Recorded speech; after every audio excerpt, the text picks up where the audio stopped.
marketplaces are required by law to verify application information, yet it appears from your investigation and subsequent interactions with CMS that the buck stops with no one, especially since the very contractors hired to verify these documents are not required to detect fraud.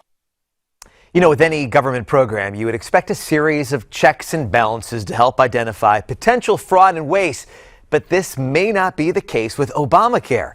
Nonpartisan Government Accountability Office investigators raising red flags about the Obama administration's apparent passive approach to finding fraud in a new report this week. Joining us to explain, the Vice President for Policy and Communications at Citizens Against Government Waste, Leslie Paige. Hi, Leslie. Hi, Rick. Thanks for having me. Appreciate that. Now, the concern, obviously, billions of dollars may have been spent on Obamacare subsidies for people who were not eligible to receive those benefits. What exactly did the Government Accountability Office uncover in their report? Well, I should just say that if you read the report, it's like you'll see an Onion headline per page. I mean, some of the stuff is so bizarre that only the government could get away with this. One of the things you mentioned, by the way, was that they've got a contractor that is actually supposed to verify documentation, but there's absolutely no requirement that the contractor have any anti-fraud detection programs in their skill set. So that it's just, you can't make it up.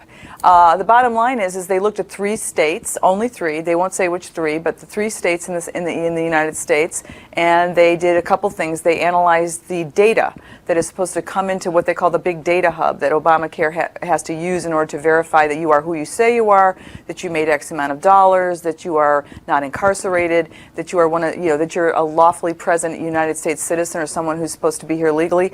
And they found huge problems with the data hub, which is basically the portal that speaks to the Social Security Administration, the Department of Homeland Security, and the IRS, all of which, by the way, all those agencies have been in the news lately for massive data problems, management of them, losing data, having data hacked. So you can see where this is going. It's got real problems. They also had, aside from the data hub problem, they also had a secret shopper program where they actually created 12 fictitious applicants that made application to get health care subsidies.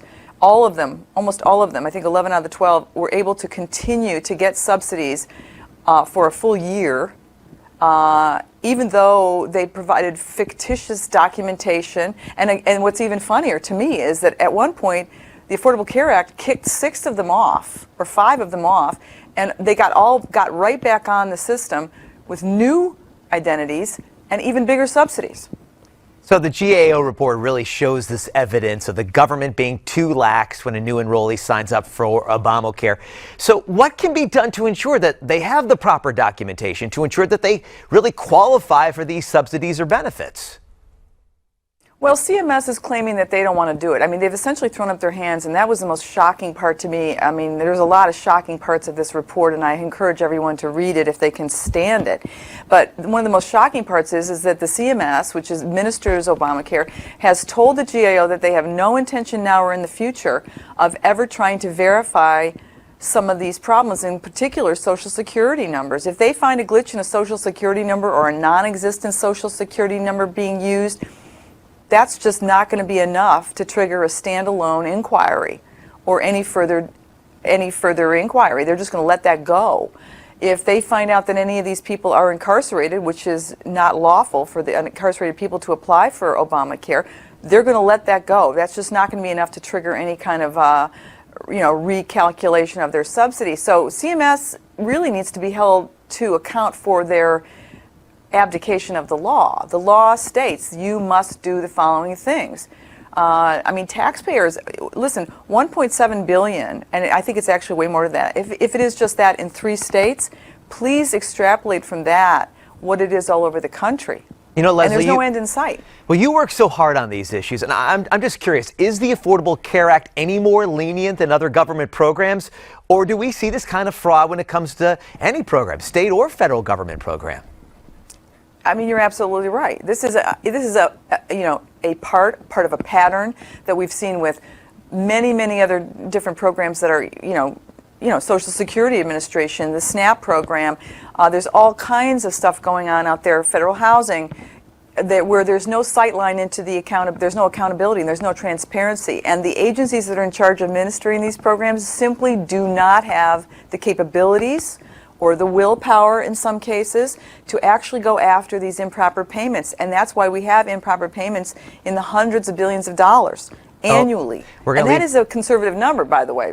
Yeah, we're going to leave it right there. Obviously this is going to be a big issue in the campaign. Democrats want to mend it, not end it, and the Republicans just want to end it. But we'll see where it goes from here.